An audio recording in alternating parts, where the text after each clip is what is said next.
한알령 해제 최대 수혜 업종은 무엇이 될까? 세븐틴, 에스파, 아이들 중국에서의 공연 MG 매출이 최소 3,400억 이상은 되는데 저희 이제 중국 시장 98조 원, 억 단위가 나와서 약간 아 그래요? 네. SM이랑 YG엔터는 거의 100% 이상의 상승률을 보였습니다. 요즘 제가 주목하고 있는 거든요.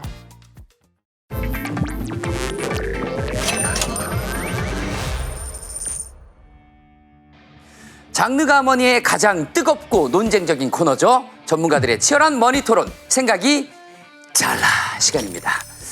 여러분, 드디어 그날이 오고 있습니다. 2016년 한알령 이후 굳게 닫혔던 중국 시장의 문을 열고 대한민국의 K-드라마, K-팝, K-화장품, K-게임 등등이 중국 본토에 진출할 날이 다가오고 있습니다. 10월 경주에서 열리는 에이펙 정상회의를 앞두고 시진핑 중국 국가주석의 방한 가능성이 제기되면서 한알령 해제 기대감이 점점 커지고 있습니다. 거의 9년 만에 돌아온 기회, 절대 놓치면 안 되겠죠. 한알령 해제 최대 수혜 업종은 무엇이 될까? 이 질문에 대한 해답을 얻고자 생각이 다른 두 분의 투자 고수를 모셔봤습니다. 한 분씩 어떤 일을 하시는지 좀 소개를 해주신다면요. 네, 안녕하세요. 네. 저는 미디어, 엔터, 레저 섹터를 담당하고 있는 이현지라고 합니다. 저는 LS증권에서 유통 화장품 업종 담당하고 있는 오리나 연구원이고요. 유통 화장품. 이현지 연구원님, 최근 중국의 상황이 어떤지 좀 궁금하긴 합니다. 한알령이 조금 와해되고 있는 이 움직임 어떻게 보이십니까? 8월 19일에 이제 중국의 광전총국이라고 그 미디어, 그러니까 방송이랑 인터넷을 감독하는 그런 기관이 있는데 네네. 여기에서 이제 발표를 한 내용이 있습니다. 해외 프로그램에 대해서 도입을 좀 더 확대하겠다. 네. 그럼 K-드라마가 정말 중국에서 뭔가 편성이 신작 중심으로 확대가 될 수 있을까라는 기대감이 드라마 쪽에서 좀 형성이 되고는 있습니다. 네. 그리고 네. 사실 2016년 이후부터 한국 가수들이 공식적으로 단독 콘서트를 진행할 수가 없었어요. 한국인을 이제 그렇게 환영하지 않다 보니까. 네. 그런데 최근 들어서는 특히 올해 들어서 한국 가수들의 중국 공연에 대한 일정들이 계속 공개는 됐었습니다. 자, 오리나 연구원님, 한알령 해제 가능성 어느 정도로 보십니까? 이번엔 정말 다른 것 같다. 확실히 다릅니까? 에이펙 정상회의에 네. 시진핑 주석이 아마 방한할 가능성이 뭐 이변 없으면 이제 방한할 것이다라고 얘기가 나오고 있는데 사실 이분이 오신 게 2014년 7월이에요. 네. 마지막으로 온 게. 그럼 10년이 넘었네요. 11년이 지났죠. 그러면은 네. 하필이면 유감스럽게도 한알령이 퍼지고 나서는 방한을 안 했었네요. 그렇죠. 과거의 그런 보법과는 좀 다른 모습들이 저희가 감지되고 있다. 이렇게 보죠. 그렇다면 단도직입적인 질문을 드리고 시작을 하도록 하겠습니다. 만약 한알령이 해제돼서 중국 시장의 문이 활짝 열린다면 최대 수혜 업종은 누가 될까요? 하나, 둘, 셋! K-뷰티! 엔터죠. K-엔터, K-뷰티. 이렇게 대답이 갈렸습니다. 이현지 연구원님, 관련주들의 움직임 어떤지 궁금합니다. 가장 눈에 띄게 많이 올랐던 종목 어떤 것이 있습니까? 올해 연초 대비 이제 SM이랑 YG엔터는 거의 100% 이상의 상승률을 보였습니다. 그렇습니까? 뭐 하셨어요? 네? 사실 뭐 제가 SM이랑 YG만 말씀드려서 그렇지 뭐 네. 하이브, JYP 다 올랐는데 네. 특히 많이 오른 종목이 이제 SM이랑 YG엔터가 많이 올랐습니다. 왜 그럴까요, 그건? SM 같은 경우는 이제 최근에 카카오랑 카카오엔터 외에 2대 주주로 텐센트라는 중국의 기업이 주주가 됐습니다. 네네. 진짜 중국 기업이 이 회사의 주주가 돼버린 거죠. 네. 그렇다 보니까 중국이 열린다고 했을 때 뭔가 제일 먼저 움직임이 있지 않을까라는 기대감이 SM 주가를 견인했던 YG엔터 같은 경우도 네. 중국에서 인기 있는 가수들을 보니까 YG에 맞네? 그런 식으로 이제 YG랑 SM이 같이 좀 많이 올랐었던 배경이 있습니다. 그렇군요. 오리나 연구원님, 어떤 종목입니까? 면세점, 화장품. 화장품. 네. 이제 무비자 단체 관광이 가능하게 되기 때문에 또 이제 많이 오시고 하시면은 또 쇼핑도 많이 하시고 네. 하게 되다 보니까.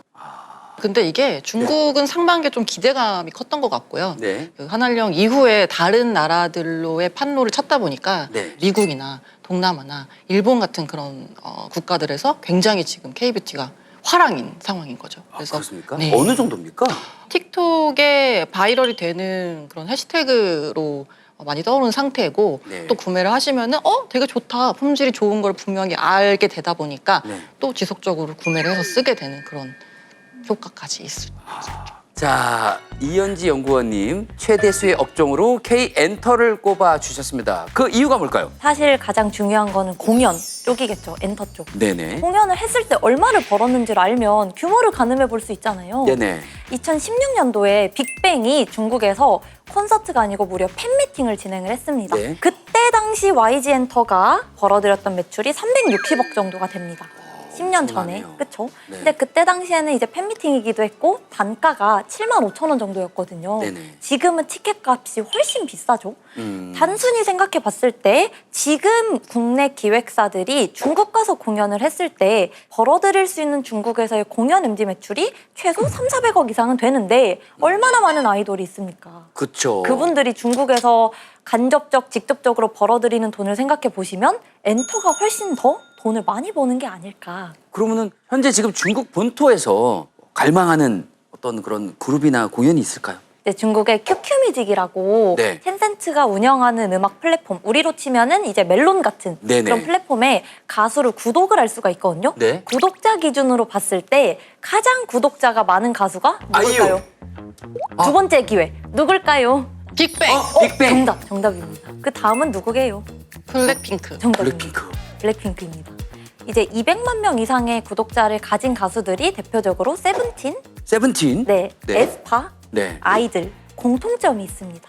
이 그룹의 공통점은 각 네? 멤버들의 중국인 멤버가 아. 있습니다. 아. 아무래도 한국 가수들 중에서 중국인 멤버가 들어있는 그룹이 중국에서의 인기라든지 어떤 인지도가 조금 더 높은 경향은 있습니다. 엔터만 얘기하면 약간 약할 수 있는데 드라마까지 가볼까요? 확실하게? 아, 컨텐츠까지 가면은 이거까지 이거 뭐 가면 게임이 안 된다 이거군요. 엔터다. 중국에서 이제 2016년 별그대도 그렇고요. 뭐 네. 태양의 후예 이런 드라마들 네네. 이 한국 드라마의 판가를 높여주게 만들었던 게 바로 중국 시장입니다.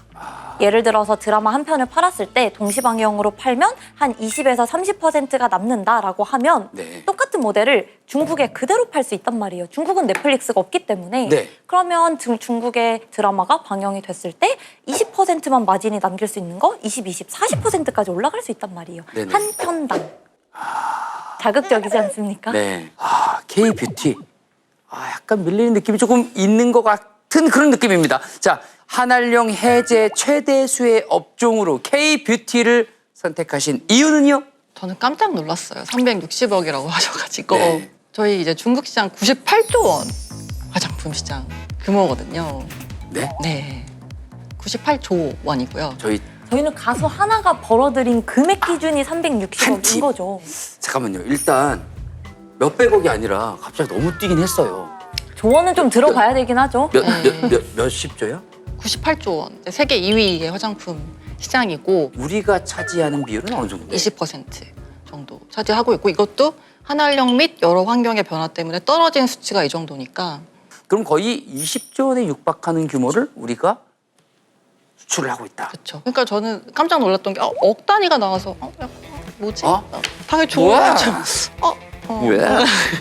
판매 뭐 요즘은 그랬던 왜? 거죠. 약간 이런 네. 느낌으로. 그리고 네. 이제 또 중요한 게 관광인데 네. 이제 관광으로 우리나라에 이제 오시게 되면은 아무래도 면세점 당연히 가실 거고. 네. 근데 면세점에 추가로 또 이번에 최근에 달라진 트렌드가 올리브영이나 다이소 같은 까지 그러니까요. 또 아니 그 외국분들이 관광 오시면 네. 관광 코스로 다이소 그다음에 올리브영 네. 이곳은 꼭 들린다고 맞아요. 하더라고요. 네. 화장품은 또 기본적으로 다들 사가시는 그런 품목이 있다 보니까 무조건 필수 코스죠. 필수 그렇죠. 코스. 근데 유독 중국에서 한국 화장품이 그렇게 인기가 많은 이유가 있을까요? 이게 어떤 거냐면 제가 보통 비유를 많이 드는 게 저희 우리나라 양궁 국가대표 하는 게 네. 그 올림픽 금메달 따는 것보다 훨씬 더 어렵다라고 할 정도로 그 얘기는 유명하죠. 경쟁이 치열하잖아요. 네네. 화장품 시장도 마찬가지거든요. 워낙에 우리나라 그 분들께서 이 유행에 굉장히 민감하고 그리고 또 그 채널 접근성도 굉장히 좋고 하다 보니까 이 치열한 시장에서 어떻게든 살아남기 위해서 여러 가지 노력들을 정말 많이 했고 이 뷰티 쪽의 콘텐츠에 있어서 중요한 채널이 인스타그램이랑 틱톡이에요. 네. 근데 틱톡이 짧다 보니까 굉장히 짧은 시간 안에 뭔가 좀 시선을 잡을 만한 그런 요소들을 넣어야 되는 상황이잖아요. 임팩트 있게 그것도. 그렇죠. 근데 네. 그런 거를 한국 업체들이 가장 잘한다. 예를 들어서 뭐 마스크팩을 붙였을 때 다 흡수되고 껍데기만 남은 거를 보여준다든지 네. 아니면 뭐 달팽이 성분을 넣어서 이렇게 쭉쭉 늘어나는 제형을 보여준다든지 어. 많이 바이럴되고 마케팅이 되면서 자연스럽게 이제 퍼지게 된 거라고 보시면 돼요. 그러니까 우리나라 안에서 경쟁하면서 어떤 기술도 좋아지고 뭐 아이디어도 좋아지고 최근에 미국이 이제 한국 화장품 업종 내에서 굉장히 중요한 테마로 부상하고 있는데 네. 그 계기가 됐던 게 이제 언제일까로 저희가 보면은 블랙핑크 멤버분들이 이제 코첼라에서 공연했을 때 네. 이런 식으로 뭔가 국제 무대에 조금씩 나오기 시작하면서부터 많이 퍼졌었고요. 엔터 덕분 아닌가요? 그러고 보니까 또 그러네요. 어찌 보면 이 공연을 해서 이 사람의 화장을 보고 우리가 화장품을 사는 거 아닌가요? 그렇죠. 사실 코첼라에 이렇게 제품을 이렇게 들고 나올 수는 없잖아요. 제품을 이렇게 들고 나서 공연하진 않으니까. 제 생각은 완전 다른데 왜냐하면 14억 인구 중에서 그분들이 여행하기에 굉장히 좋은 국가 중에 하나가 우리나라였고 근데 또 우리나라에 오시면은 이제 대표적으로 많이 사가시는 품목이 화장품이니까 이건 사실 뭐 K 콘텐츠의 영향도 있겠지만 네. 근데 자연스러운 그런 구조적인 영향도 있지 않았나 이렇게 보는 거예요. 한국 화장품에 대한 기본적인 어떤 체력. 믿음과 선호가 있는 것이다. 네. 그리고 또 요즘에 한국 화장품은 3개월 만에 신제품이 나옵니다. 계절마다. 근데 공연은 계속 취소되더라고요. 그죠? 공연은 안 5월에도 되는데 화장품 팔리고 있거든. 그러니까 5월에 이 보이그룹 공연이 하나 취소가 됐는데 네. 걸그룹 행사가 또 취소됐습니다. 한 보름 앞두고. 네. 이런 사례를 보면은 한알령이 풀린다고 해도 이 허가 문제 하나로 어떻게 보면은 뭐 수익은 그냥 날아갈 수 있는 그런.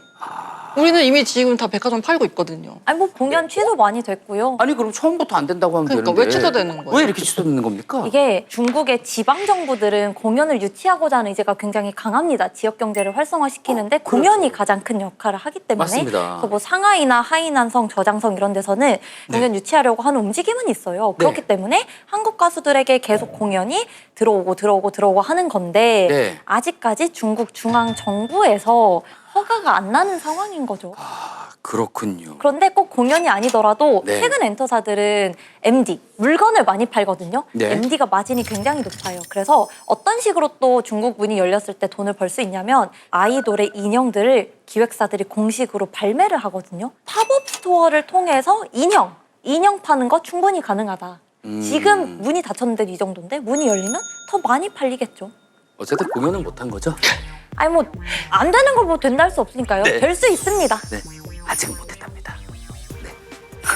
근데 이제 또 K엔터는 컨텐츠까지 포함해서 열리기만 하면 이거는 뭐 그럼요. 왜냐면 드라마가 아직 중국에 팔리긴 했는데 네. 방영이 되지 못해서 인식하지 못한 드라마 매출이 몇백억이 쌓여 있어요. 네. 그러니까 이게 문만 열리면 저희는 그냥 한 큐에 다 다다닥 실적으로 붙을 수 있단 말이에요. 근데 그 한 번은 언제?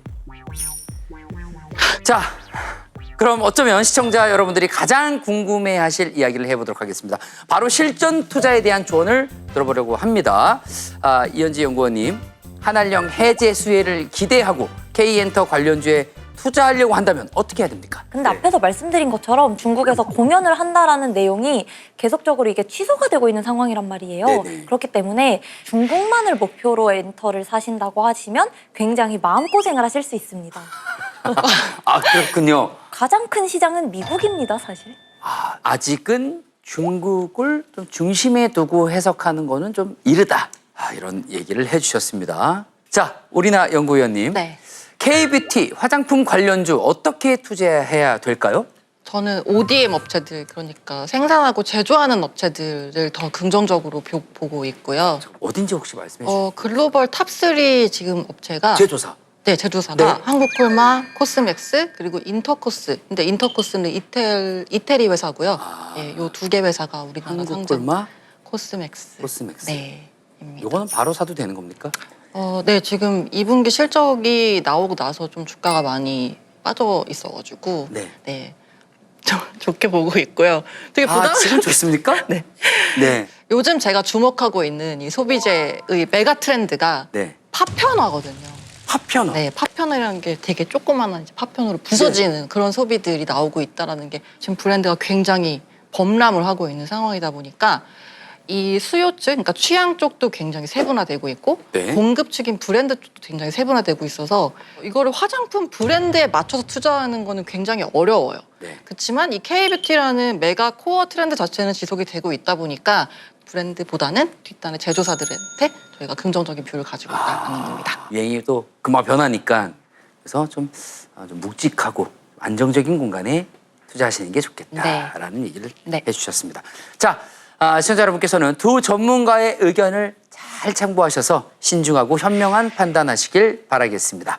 자, 그럼 오늘 두 분의 생각이 얼마나 달랐는지 캐시박스를 통해서 확인해 보도록 하겠습니다. 하나, 둘, 셋! 50달러. 저는 6달러. 네, 두 분의 생각은 28달러 달랐습니다. 오늘 치열한 토론 아주 잘 들었습니다. 감사합니다. 감사합니다.